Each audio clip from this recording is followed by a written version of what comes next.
Hello, everyone, and welcome to the Jeffrey Epstein Show. I'm your host, Bobbycapucci, and this is a morning update.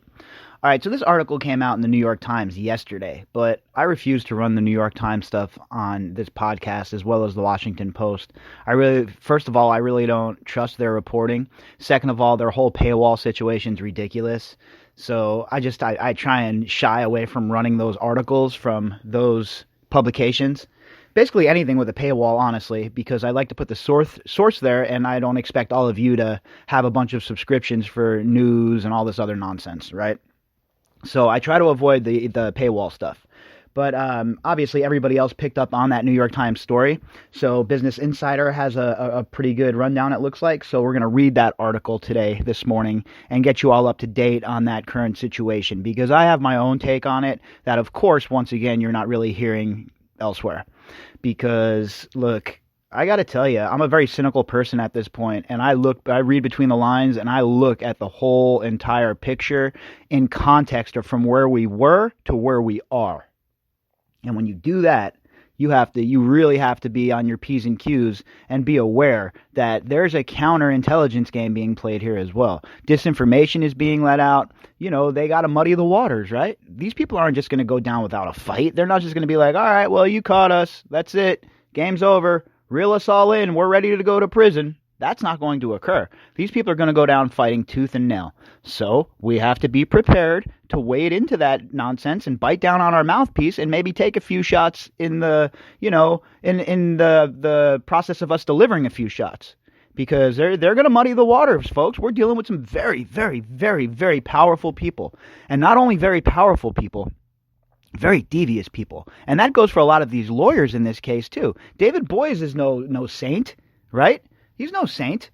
We all know that David Boies has been involved in a lot of crummy stuff, like most of these lawyers. And I think that from the headline, and I've kind of obviously had a gist of what the story was about, I read some of the New York Times version, but I haven't read this Business Insider version. So we will definitely see what they have to say about all of it. But I don't know. Something smells fishy to me about this situation for sure. If you want to get in contact with me, you can do that at bobbycapucci@protonmail.com. That's BOBBYCAPUCCI at protonmail.com. All right, let's hop into this article and see what's what. The headline: Two powerful lawyers reportedly plan to use videos of Epstein associates to rake in millions. But it appears they were duped. Right away, right from the beginning, you're saying, huh? What? Let's see what they say. A mysterious man told two of the country's most powerful lawyers that he could give them access to the late Jeffrey Epstein's data, including incriminating evidence of the pedophiles, famous associates with the women, many of whom were underage, and that Epstein was accused of coercing and trafficking. Under the pseudonym Patrick Kessler, the man was successful in leading the two lawyers, David Boies and John Pottinger, along for months. He even got the New York Times involved. Oh, well, that's shocking. The New York Times is just known for this is what I mean about the New York Times. They're known for their hard-hitting journalism, right? Yeah, okay. They used so many fake sources during that whole Russia thing that my head was going to spin. In that situation, I actually have sources in that case, folks. I actually have sources in that case. And I saw the narrative that they were running with, and it was an absolute positive joke over at the New York Times. I don't know. Their sources were probably the same old people, right? So anytime the New York Times is involved in anything these days, I am skeptical as can be. The evidence Kessler claimed to have access to never materialized, and the grainy photos he claimed showed men, including Alan Dershowitz and Ehud Barak, having sex with women connected to Epstein, were never verified. So they weren't verified, but they do exist when you read between the lines. Interesting. Both Dershowitz and Barak denied to the Times that they were in the photos, and Boies and Pottinger went from calling Kessler a whistleblower to a fraudster.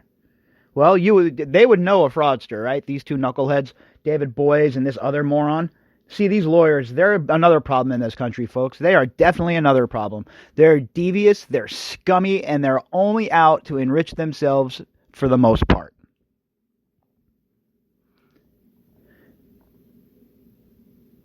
But the lead up to the eventual disappointment revealed that the two lawyers were willing to represent both sides of Epstein's sex trafficking case to generate millions of dollars. Does that surprise anyone? Does that surprise anyone? They want to play both sides of the fence, like Gloria Allred, like Lisa Bloom. What's the one common denominator here, folks? They're all lawyers, right? These lawyers are scum. They don't, like I said, they're not trying to make your life better. It's like if you get into a car accident and you go to a lawyer. They're always going to try and get more money than you even get when all's said and done. But that's just how they roll. You know, the water is wet, the sky is blue, lawyers are scum. They say that some of the money they hope to win from the men incriminated by Kessler's evidence would go toward the victims, but they would each have also received boosts financially and in PR.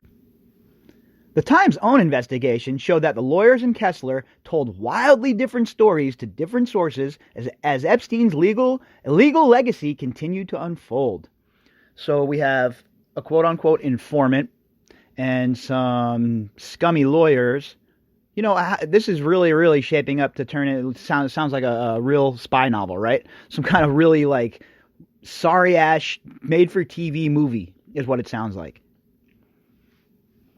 How an informant led powerful lawyers astray with promises of Epstein's evidence that never materialized. In August, Kessler, who drank like a fish and had a large, commanding presence, first contacted a lawyer who had access to Epstein's accusers, Brad Edwards, the Florida-based attorney who represents a number of the late financier's victims. Edwards referred Kessler to his New York partner, Pottinger. In initial discussions with Pottinger, who looped in Boies, another well-known representative of Epstein's accusers, Kessler claimed to have access to encrypted files from Epstein's many properties that showed 7 powerful men having sex with women connected to Epstein. In some cases, he said the men were committing rape. All right, well, this is all evidence that's out there, right? Everybody knows that this supposedly is the sort of stuff that they have. So this Kessler character just shows up, and now he has all this information, and he has tape, and he has this, that, and the other thing. So he goes to the lawyers and says, look, I got this stuff. I'm gonna disseminate it, but I need to know how to disseminate it. I need you guys to help me. This is gonna bring down Epstein and all the people around him. And of course, the lawyers, they're salivating over this, right? This is it. This is their big shot. They're going to be able to take these guys down. Well, who knows who this Kessler guy is, and let's see where it goes. Those 7 men included Barak, the former Prime Minister of Israel, along with Dershowitz, Boies' legal nemesis, Prince Andrew, 3 billionaires, and a prominent CEO. The Times reported there is no evidence to substantiate the claims that any of those men were caught on video having sex with women at Epstein's residences. Well, okay. That's fine and well, but did you use the same standard when you were vetting the salacious dossier provided by Steele? And see, this is what I'm talking about, folks. Suspend your politics. All right? Suspend your politics and step back and look at the big picture. And look at what the media does. The Times reported there is no evidence to substantiate the claims. Okay, well, good. I'm glad that you're reporting it that way, but make sure you do that in your other stories as well. Don't rely on your sources and act like they're ironclad. All right, your unnamed sources, people that aren't even willing to go on the record. Pottinger gave Kessler a draft of an agreement for him to sign on as his client. It was never signed. Both Pottinger, who was interested in elevating his firm, and Boies, who was looking for redemption after representing Harvey Weinstein, found Kessler trustworthy enough to investigate this claim further. All right, so again, David Boies is not a good guy in this story. I know his firm was representing Virginia Roberts, et cetera, but he is not a good guy in this story. And the fact that Chuck Cooper is now advising Virginia Roberts in the case is so much better for her, in my opinion. I mean, so much better for her. These high-profile attorneys are jokers for the most part, and you see that just from what we're reading here. They're playing both sides of the fence. They're trying to enrich themselves once again. The only thing that they're not doing is actually being involved in the trafficking themselves, right? All their other behavior is scummy as shit. Boies and Pottinger devised a plan to squeeze the incriminated wealthy men for private settlements to aid victims. Kessler told them that he had been molested as a little boy and that he had joined forces with an online hacking community that sought to combat pedophilia. He said that he was introduced to Epstein in 2012 and that the financier hired him to set up encrypted servers that would hold his digital archives, including 24/7 camera footage.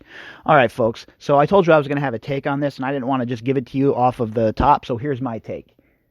I think that this Kessler character is a disinformation agent, and he's been sent in by whoever the handlers are, whoever the handlers are, the CIA, Mossad, etc. He's been sent in to muddy the waters and to make it look like, oh, see, there's no video of any of this stuff. That's just all a bunch of bull. You see what this Kessler guy? Just look at that shit.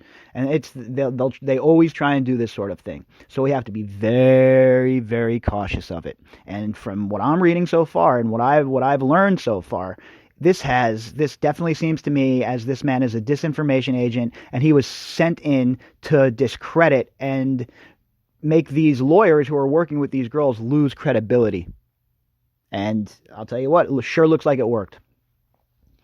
Pottinger communicated with Kessler over the encrypted messaging app Signal, and Pottinger told the informant that he planned to meet with an Israeli newspaper magnate about the photo Kessler claimed was of Barack in time for the Israeli election. So that's Sheldon Adelson, is my guess. That's who he was going to meet with.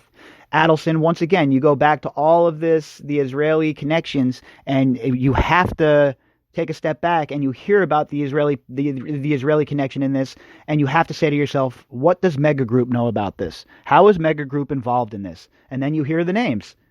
Sheldon Adelson, Ehud Barak, etc., and all of these people play a big part.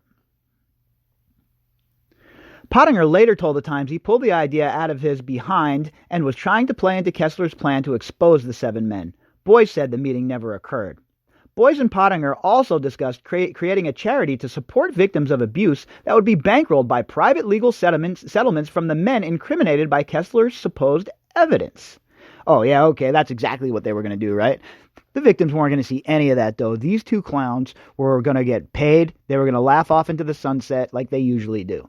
Remember, Boies was involved with Harvey Weinstein as well. He's no big defender of women, right? He's no advocate. He's just another man who's trying to enrich himself. Over the encrypted messaging app Signal, Pottinger encouraged Kessler to dig up the pertinent files regarding the hot list of men who the lawyers then planned to approach. Then, in September, they began disclosing some of the evidence Kessler claimed to possess with the Times. The threat of a major publication having access to footage would put further pressure on the 7 men once the 2 lawyers decided to proposition them. So basically, they were going to blackmail them, right? They were going to extort them. And that's what this is, and that's what lawyers do. And when they do that, though, what happens, they get these settlements, but none of the information ever comes public. And these men are able to go on and continue to rape and hurt people. And these lawyers don't care, because they just want to be rich, folks. That's all they care about.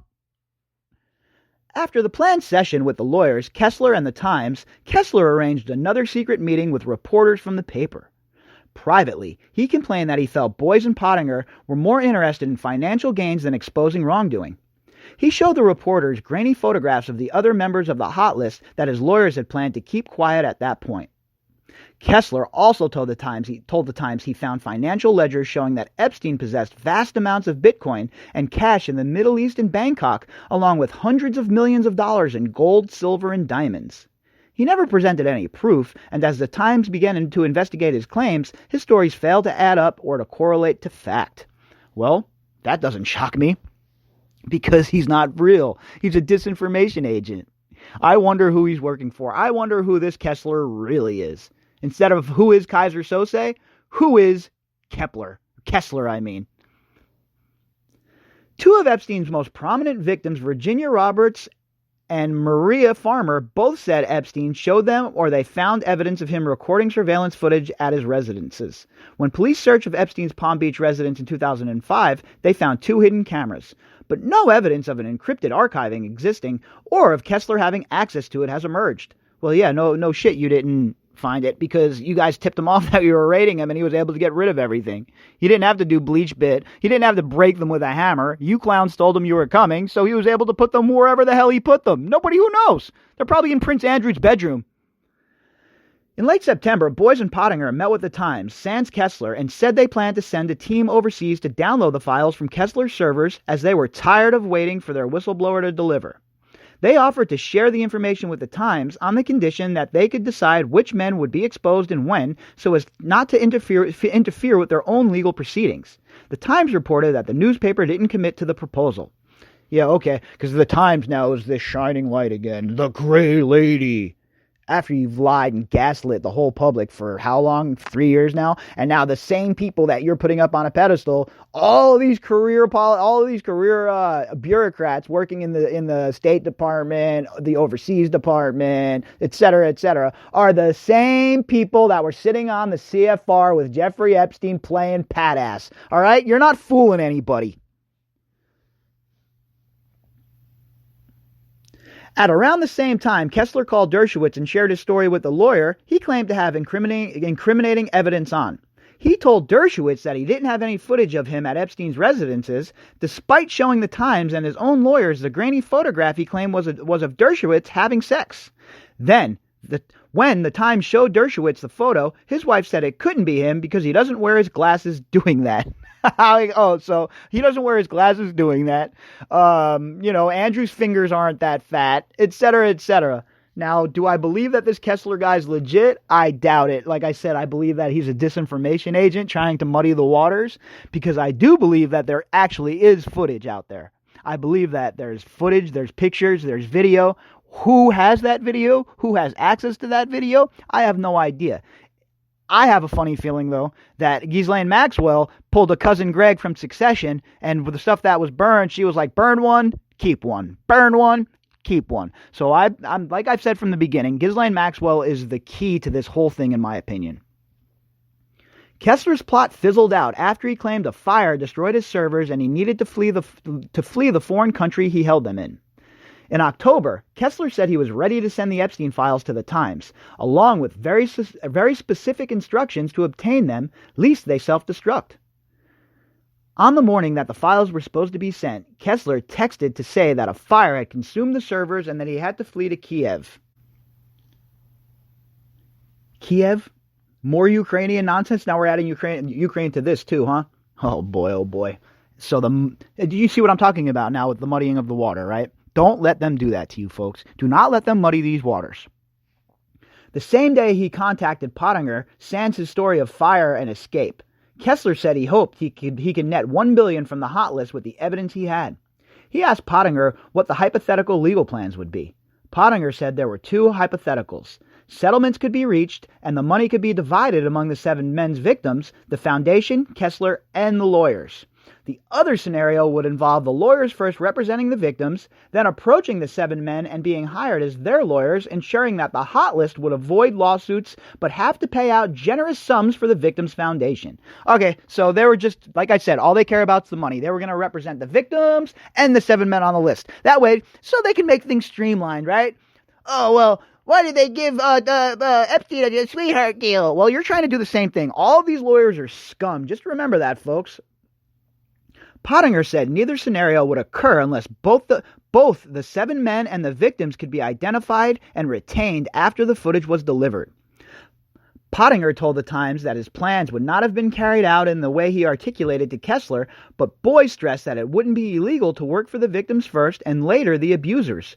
The lawyers could have earned the 40% of the settlements, but Boies said he didn't plan to accept it. He currently represents some of Epstein's victims pro bono, but the footage never arrived. All right, so look, guys, girls, this whole situation smells from high heaven to me. This Kessler character is obviously a disinformation agent. Who sent him? I have no idea. I have a few opinions, but until I suss those out and I research them a little bit more deeply, you know how I roll. I don't just fire off half-cocked around here at this podcast. Everything I talk about, I have researched. Everything that I have an opinion on is because the evidence has led me there. So here we are, folks. Now we have the waters muddying. We have some of the lawyers that are involved with the victims saying that they have somebody who has tape, when in reality we know that this guy's a fraud. 99% chance that this guy's a fraud. And then you add the New York Times with their nonsense into it, and boy, you have a whole entire situation of a bunch of monkeys effing a football. That's exactly what it is. A bunch of morons at this point. Again, the victims are forgotten about. There's no empathy for the victims. You even hear them talk about the victims in here. Oh, they're just victims. They're just another cash cow for these people, and it's sickening, and it's gross. And where are all the real lawyers that truly care about people? Where are those people? Because these lawyers aren't it. So if any of the victims are out there listening to this podcast, and look, I'm no legal expert, that's for sure, but if you have one of these lawyers as your lawyer, bounce. Find you a reputable lawyer, a credible lawyer, a lawyer that cares about you and not just a paycheck. Now, don't get me wrong, the lawyer has to get his taste. Everybody gets paid. That's how everything works. I understand that. I'm not saying that he shouldn't get his cut. But the most important thing to the lawyer should be these girls getting their justice. Not about playing both sides of the fence. Not about getting a cut from both sides. Not about enriching themselves. Because again, they're just more of the same, right? These are the same people that Epstein hung out with. The same kind of people. So we have to be very careful who we consider an ally in this case. We have to be very careful what information we disseminate with our friends, and for me, with you guys in this case. And believe me, I take great pains and I take a lot of time to vet the things that I talk about on here. It's too important of a case, like I said, for disinformation to be spread, and I'll have no part in that. So I wasn't even going to run this story. I wasn't going to talk about it, but since it's not behind the paywall, I decided that it's something that it's something that people are talking about in the case, and I want to make sure we're thorough and we follow every lead that we possibly can. And I wanted you to be aware in the audience that, I'm not saying that I have any evidence proving that this man is a disinformation agent, but from the breadcrumbs that have led us here, I have a sneaking suspicion that he is. So I advise everybody to be very cautious when reading stories that involve this Kessler character. And I definitely think that everybody should dive in and do a deep dive and research him. And let's see what we come up with. Let's see what the Jeffrey Epstein show can come up with on this guy and this whole situation. Shoot me any of your links or questions about it and whatever you come up with, and let's brainstorm. Bobbycapucci at protonmail.com. That's BOBBYCAPUCCI at protonmail.com. If you would like to support the show, you can go to the link inside of the description box and click on the link there, and that will take you to our GoFundMe account. And to those of you who have donated already, you guys are awesome. Thank you so much. We're going to put all of those funds to good use. I'm planning on, hopefully, if the finances come together, I'm planning on flying into New York and covering the Dershowitz Virginia Roberts situation when it starts in court. So I want to go and I want to cover this story live from the courthouse, and I'm definitely planning on doing that, and hopefully all the financials will line up, because like I said, I'm a one-man operation here. Everything I do, it's just, my own. I'm putting my own time into it, my own resources, and it's totally fine with me to do that, because I truly believe in this story. I truly believe that these girls deserve justice. And really what I really want out of all of this, what I really want is I want the elite to know that we're not their playthings. We're not their toys. We're not their pieces on a chessboard like Jeffrey Epstein thought when he had all of his staff crafted into little pieces, dressed naughtily into chess pieces for his games. We're not that. We're not pieces in a game. All right. We want to be treated with dignity by these people, right? And this is the first step. This is the first step of telling them no more. We draw the line at you abusing the children, bro. That's it. That's the end of it. I don't even know what else to say about it. But we won't take it, and we're not going to stop, folks. We're going full bore in the year 2020. However long this case goes, I will be on here every single day running my fat yap. And I hope that all of you will be along with me, because like I say, it's not me, it's we. So together, let's make media great again, huh? I'll be back later on tonight with the Daily Drop. Anything happens this afternoon, I will even interrupt my football watching and food eating to bring it to you. All right, everybody, enjoy your Sunday.